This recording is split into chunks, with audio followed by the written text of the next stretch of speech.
Hey guys, Grassman here, and guess what? Today, I think this is going to be really awkward if it's not. I probably should have checked ahead of time, but you know me, I don't prepare. It is the 100th Miner Gun Builder video. P.S. I really hope this is not the 99th. That is certainly a possibility. Probably should have checked ahead of time. It's fine.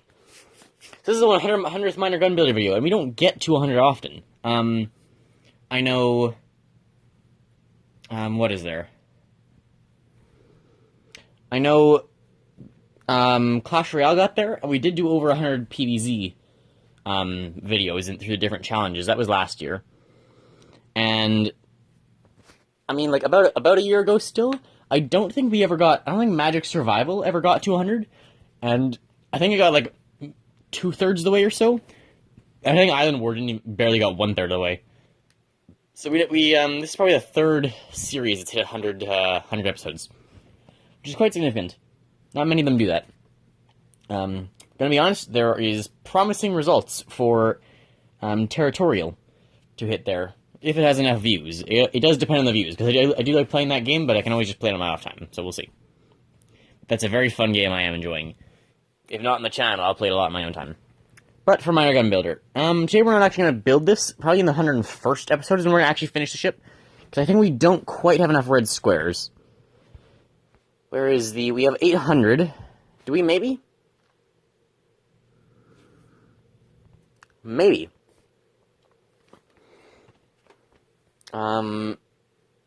Which pieces is it that I need? Oh, whatever. We'll farm today and we'll build it tomorrow. Because, again, I'm not prepared. I don't know. Haven't looked ahead of time what I need. We'll do that next time. But yeah, we're just going to farm and I'm going to talk. So, yeah, while this is going, I've been playing, Frostpunk. And, oh my god, is it, like, an amazing and evil game. So I'm, like, going to 2 weeks in. It's, like, pretty much -40 permanently now, which is, like, scary. Because, basically, I always need some sort of heating method. I've majorly been using steam pumps as the majority of it. If you don't know Frostpunk, it's basically, you have your main generator in the middle, and you just have to keep the heat up, and also do, like, normal resource management, food and stuff, and deal with events that happen.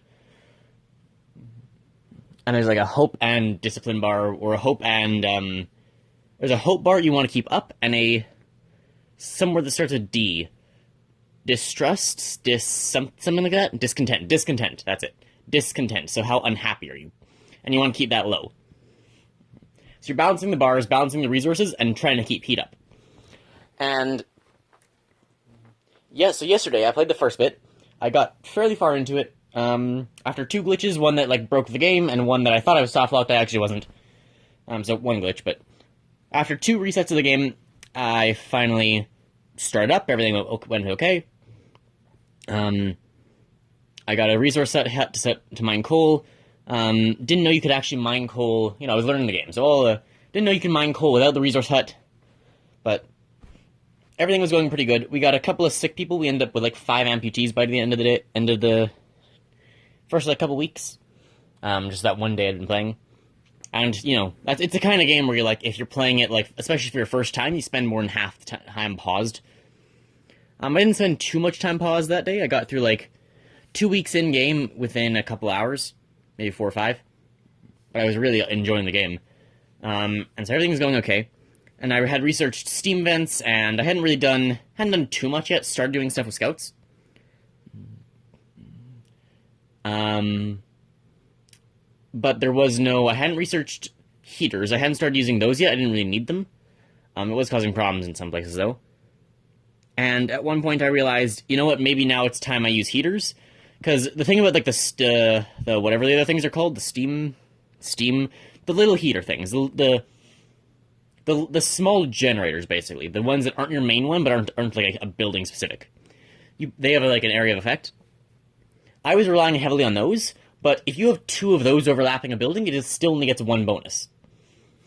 So, I thought today, okay, I'm going to get heaters, and I'm going to start extra heating buildings, especially since today I dropped into a -40 constantly. It started at -20, then it went to -40, and I was really struggling there. Then it was back to 30, and then it bounced between 40 and 30. Today it went to 40, and it stayed there, and for like a solid 5 days, I think it was just dead 40. It's still only 40 in my game right now. So I played like through only a week more today, maybe, and probably spent 3/4 of my time paused. Similar amount of time playing the game, but less days passed because more time was paused. I was kind of distracted as well today. So for like probably played 6 or 7 days in the game. The negative 60 is coming tomorrow, which is gonna be crazy, and then there's 2 days of negative 60 before it goes back up to 40. So it seems that every 2 degrees gets you a -1 for weather. And the goal is to have it as a +1 or +2. So if you have a +2, that's comfortable. And then that's a normal heat and it prevents them from getting sick. If it's a +1, it's livable. And then it mostly prevents them from getting sick. It's a very low chance of them getting ill. With chilly, which is +0, it's a low chance of getting sick. Or a moderate chance of getting sick. With cold, which is now -1, you get a high chance of getting sick, or I think it's a high chance of getting sick. So it's like it's can't get sick, low chance of sick, medium chance of sick, high chance of sick, and then very cold, which is -2, is a very high chance of getting sick. Low chance of getting gravely ill. It's called ill. So very high chance of getting ill, low chance of getting gravely ill.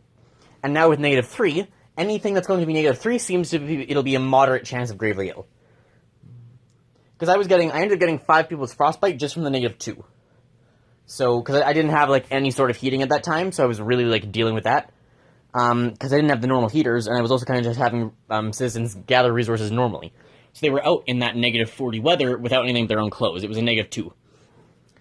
Now I've started I got renewable resources, so I've got 1 steel mine, 2 coal mines, and I'm getting wall drills, which will drill for wood. They'll drill into, like, it's frozen ice walls over a forest, so they'll drill into the ice and harvest the wood from out of there. It's a weird concept, but I guess it's a smart way to get renewable wood. Whereas the other things are just like, iron and coal, just lumps around. I need to breathe when I talk. I'm doing it again where I'm forgetting to breathe. I'm just so excited. So I didn't quite get the wall drill yet, but I do still have a good amount of wood. So it's going to be dropping, and now I've pretty much got everyone working in those places. A lot of the places have a heater, have an indoor heater, which is for that. A heater is the new thing I researched for one building specifically, and they have a small generator, which powers things in an AoE. I assume you all know what AoE is, right? It's area of effect. If you watch my channel for, like, any length of time, you should know that. Very common word used in video games. But yeah, it's got a circular range. And so that means even the -40 where it's down 2, usually most buildings, almost all of them, have +1 insulation, some have +2. So +1 insulation, plus the generator, plus the heater, is enough to get +1 livable, low chance of falling in. And that was good. But now that it's getting colder, I actually realized I'm in a fair bit of trouble. And a lot of my game today was just me panicking about what the hell do I do. Because I knew in like 4 days I'm getting the -60 coming. I knew from -40 it wasn't going to go back to 30. It's going to go back to 60. Or it's going to go up to 50 or 60 or something. And I'm like saying, I hope it doesn't go 60. I hope it doesn't go 60. It scrolls in. The next day is going to be, in a week, it's going to be 60. -60. So I basically, it gives you like 4 or 5 days awareness. So I've basically got 4 or 5 days to prepare for -60. And this is what I've been doing for like 2 or 3 hours. Because I figured, it's probably going to go less than 40. It wouldn't make sense to not. It's got to get harder. It's also like the lore of the game, which explains why it's getting colder, but also just continue to make sense for it to get colder. It's not like it's a really bad winter or anything. There's an actual reason. So as I'm getting ready, I'm sort of panicking. The main problem is that I don't have enough coal to boost the main generator's range and power at the same time. I have its range boosted, I don't have its power. I think if I boost the power, along with the range, then I still have a lot of people outside of its range freezing, and I'm using twice as much coal in the first place. So what the hell do I do? So I'm like, fine, I'll boost the power, and then the other thing is, they want me to heat the homes, because all the homes are like chilly, they're not even livable. And they say, we want the homes to be livable. And I say, fine, I'll get half your homes to be livable. Or the first time I said, no, I can't deal with this right now, because we gotta deal with the cold in general. And I'm trying to give them all, like, log cabins and stuff, which boosts the heat resistance from 1 to 2, because it's no longer tent, it's now an actual, like, cabin place. So it boosts the heat resistance enough that it'll still only be chilly when the negative weather comes. And they say, give us livable temperatures for this many days. And I look at it and I go, even if I gave them livable temperatures immediately, it wants me to keep it up to livable for 3 days, which will be nearly impossible with the cold weather coming in. And I'm like, fuck, I can't do it right now, go away. And then it came up the second time, and I'm like, damn it, if I don't do it now, I get in a lot of trouble, discontent goes too high, and I could lose. So, fine, fuck it, I'll heat some of your homes.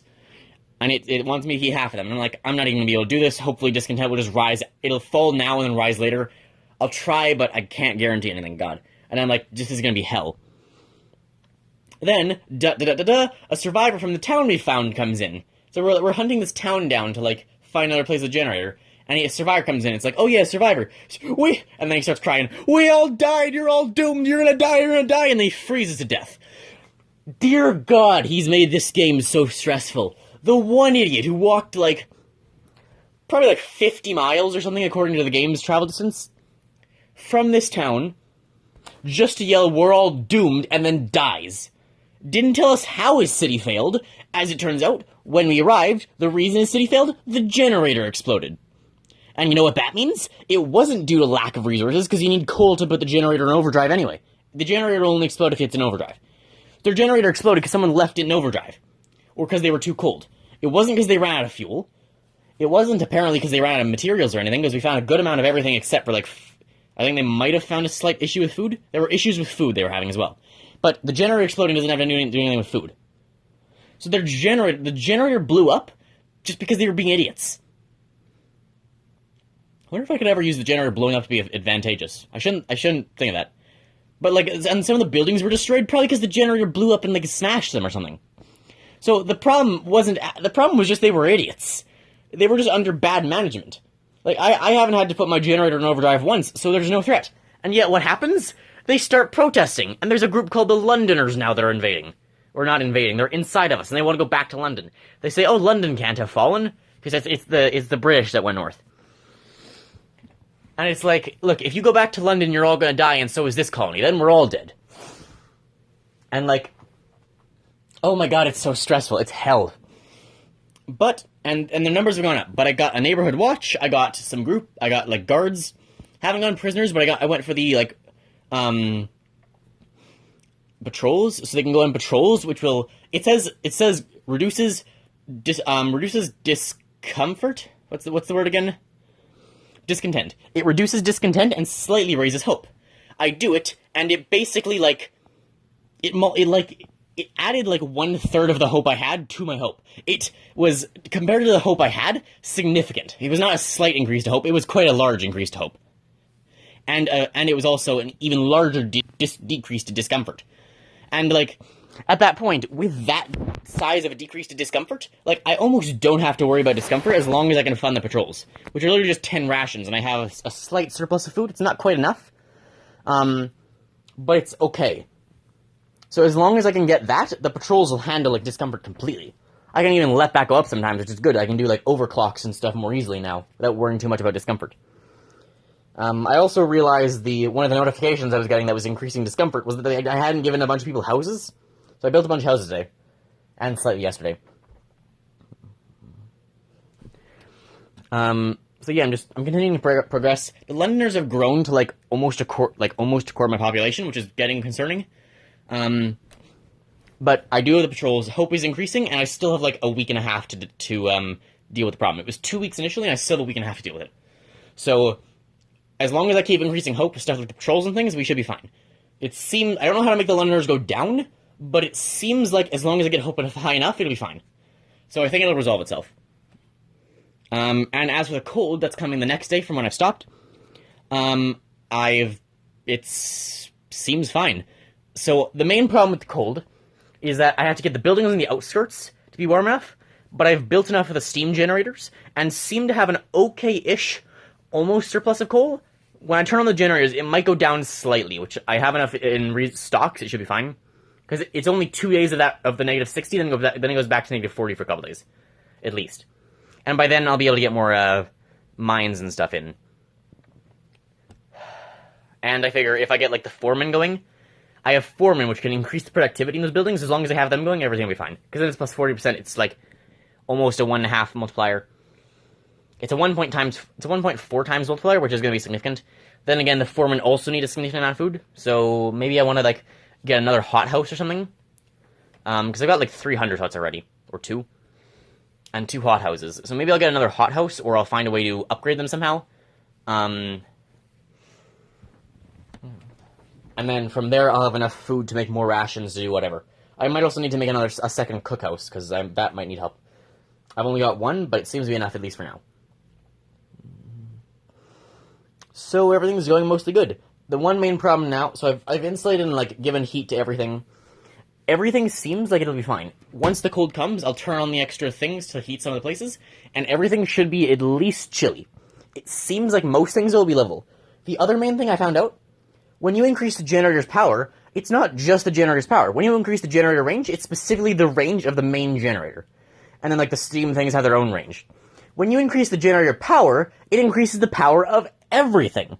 Meaning now, those, not the heaters, but those steam secondary generators, the small ones, actually double their heat as well. So when I turned it on, initially I thought it was glitched, because why is everything so hot? I decreased the range and increased the power, and everything's still fine, because I had so many small generators in that area anyway. Everything is still double boosted. So the things went from a +1 to a +2, even after having gone out of the generator's range. So there's, like, one building that's going to there's one house building that's actually going to become cold because it's out of everything's range, which is a problem. I think I might have increased that one to a cabin. If not, I'll do that one of the next ones. And everything else is, like, comfortable. Which is, or it's either, if it's a cabin, it's comfortable right now. If it's a tent, it's livable. Which is a slight problem, because I do need to have, everything's gonna go down one, and I need to keep enough things livable. So for another, like, a day into the cold, everything still needs to be livable. Meaning, I need to increase them to cabins, so that they are comfortable, and then the cabins will all just go down to livable. So as long as I can get enough tents to be upgraded to cabins, it'll all still be livable at time. And then when the temperature goes back down to 40, negative 40, also if you're in Fahrenheit, negative 40 is still negative 40, and negative 60 is probably closer to, I don't know, probably lower, probably like negative 60 is probably closer to like negative, 80. 80? Maybe negative 70? Assuming it's not talking in Fahrenheit anyway. If it's measuring this in Fahrenheit, like, I already know what they're doing. Like, even then, like, negative 40 isn't that bad. In, like, the Canadian North, you've got, like, Aboriginal people who used to live in igloos who, like, suffered the negative 40. You build an igloo in a campfire and you get some clothes on. And that's it. They didn't have giant generators. You just use an igloo. You let the snow insulate you, because snow is a great insulator.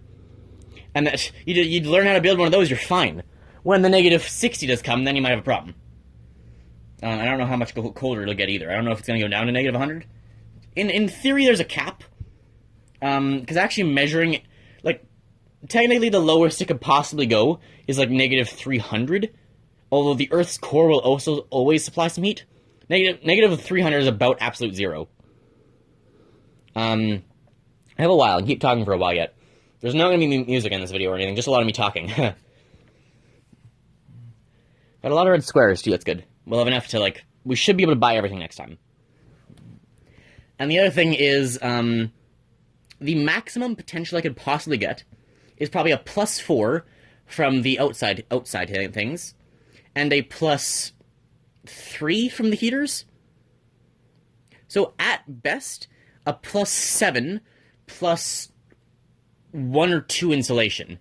So at worst, or at best, I could heat everything to be a +9 probably. Even then, there are some things that, like, there are some things that go higher, some things that go lower. There are certain buildings you can't add insulation to, so they'll be stuck at a +8. And there's, like, the houses, which can go up to seemingly 1, 2, 3, 4 at least, maybe more, and then those will be able to go up to, like, 11. But I assume I won't need to, like, get them that high. I assume oh, and the houses can't have heaters, so they actually lose 3, so they also only go to 8. So maybe 8's the cap then. I can give everything a +8 rating. And if everything gets a +8 rating, I can assume, hopefully, that if it can only get +8, if that needs to be comfortable, that's a +2, so it can only go down to -6. So that means it'll go down to like -120 at worst, which is still really bad, and it means I need to take everything to its +8. And that's a lot of coal, but at least it's like possible. Also, I wonder if blowing up my generator on purpose will end the game permanently or not. Because in theory, it could actually be a good idea. If you make enough of the small heaters, they seem to use less coal than the main generator. The main generator is like taking up a lot per day. The small ones aren't. So like, if I purposely blew up my main generator and then was just really efficient with my coverage of small ones, could that actually save me, like, resources? I think I'm actually gonna not as much invest in the big one. I might invest in the smaller ones. I will still need to do a bit of investment in the big one, and like get coal enough stuff up. But like, the small ones already pretty much cover everywhere my big one would cover. So as long as their power is fine, I think I'm okay, actually. I already have like really good coverage with them. If I increase like the generator's power and they go stronger, and I can increase their range a little bit, I think I'm actually fine. And I'm also starting to set up outside posts. So I have a thing that'll allow me to set up like outposts at other places. So I've already found the mine. I didn't disassemble the mine. I actually heard from somewhere else. I've got like 2 pieces of information about this game. Markiplier's played it, and I've heard another guy like disabled his mine in like a Fear of the Cold video from someone. Go look up Fear of the Cold as a YouTube video. It was a great documentary type video, medium-sized documentary video. He referenced that game there, and I thought, okay, maybe I want to play this game. He took apart the mine because all the resources you get there seem so valuable, 200 of pretty much everything. But then, when he was using 200 coal every, like, couple of seconds, or an hour in the game probably, maybe not even, you really regret not having built the mine earlier, because that mine could give you, like, possibly thousands a day later on. And so I decided I'm not going to take apart the mine, because I can use it later. And so this game, like, the one thing I heard about it from that guy, Fear of the Cold video, you need to plan for the future. And I actually, like, have done a couple other things in a worse way for me now, planning for I will need them in the future, including calling a couple of overshifts when my discontent was low, to get the resources I would need for later, to be able to build more stuff for later. And for now, everything does seem to be going okay. I'm fairly up. I can survive the -60 okay. I can survive the -40 now, and so now I'm going to start setting up outside bases and stuff to prepare for whatever comes after -60, or when that comes permanently, because that'll still cause problems. I also got the first automation. I found something on a steel bridge, and I sent that back instead of like disassembling it. I considered it because it was like 2 steam cores, but that was the other thing. I figured in the future, the 2 steam cores are probably less valuable than the automation, and it seems to have so far proven at least somewhat true. I've been gathering coal with the automation, whereas with the extra steam core, I can't really increase my coal output too much. I could maybe like once, but I could maybe get a thumper as well. But you can only be getting so much coal. You can get them. You can get it in only a couple ways. I have like 2 of probably the 3 or 4 mines I can put up, and after those and the outside mine, like the thumper is like one of the last ways, which is a way where you can like get underground coal to come up, but then you still need people to harvest it, or an automation. So I've been having the automation help people harvesting that, and now I have it off mining its own coal, and I have people mining the coal, because it was actually like taking up too much coal, and they were going to run out. Which would not be good. I would then be running a deficit, so I have it. The thumper, the thing that brings it up, should be able to make enough to pretty much sustain me, plus like the mines, but it can sustain 2 gathering depots, it says, and I have 2 full gathering depots gathering. So as long as it sustains them and the mines are coming in, I'll only be at a minor deficit, and as long as I can get a little bit from somewhere else, I'll be fine. So I have enough coming in from other sources now. I'm okay. But I will need to set up that 3rd mine soon, or the outside mine, which I'm gonna do first. But yeah, that's the game, and everything seems to be going okay so far. I'm really enjoying the game. It's hella stressful, but it's super fun. But yeah, it's like constantly a struggle to survive. I haven't been too close to dying, except for one time the discomfort was really high, discontent was really high, and now this time my hope is really low. Because when the guy comes in, he crashes your hope. My hope was like 2/3 of the bar full, doing really good. It crashed down to like 1/20th full. And it's like, god damn it, dude, do you know how much hell you just caused me? The random guy muttering nonsense walks in. Oh no, everyone's panicking. While my hope is still fairly low, my discontent is also relatively low. And now that I have the watch things, like my discontent will almost permanently be low unless I really have to hurt it. Because I have the patrols. And my hope will hopefully start coming back up. But yeah, I really liking this game. I'll definitely do a playthrough on camera at some point. I don't know when. There have been developments in the world. That might imply something else. There have been developments in the easiness, potentially, of recording on the PlayStation. Potentially. I should specify, potentially. But yeah, so far I still don't know. I'll definitely be able to do a run at some point in a camera, just don't know when. Or what quality that'll be of. But, hope you guys enjoyed. I think we'll end it here. Next time we'll definitely be able to finish this. I kind of just wanted to talk about the game because I'm really enjoying it today. But yeah, we have 1,200, and with the price reduction from the previous update, we'll definitely be able to afford everything by next time. We'll set the proper permit ship. And we'll see how, I don't know, we'll push as far as we can go then. See what happens. Of course, then we can still upgrade the captain after that. So maybe we'll do some world farming for more squares. So hope you guys enjoyed. Remember, if you enjoy my content, feel free to like and subscribe. I don't know. Leave comments in the comments. Let me know what your thoughts are. Let me know how much further we should go in this game. Because this is episode 100. I don't know how many more we should do. So, yeah, let me know. Hope you enjoy, and I'll see you next time. Bye, guys.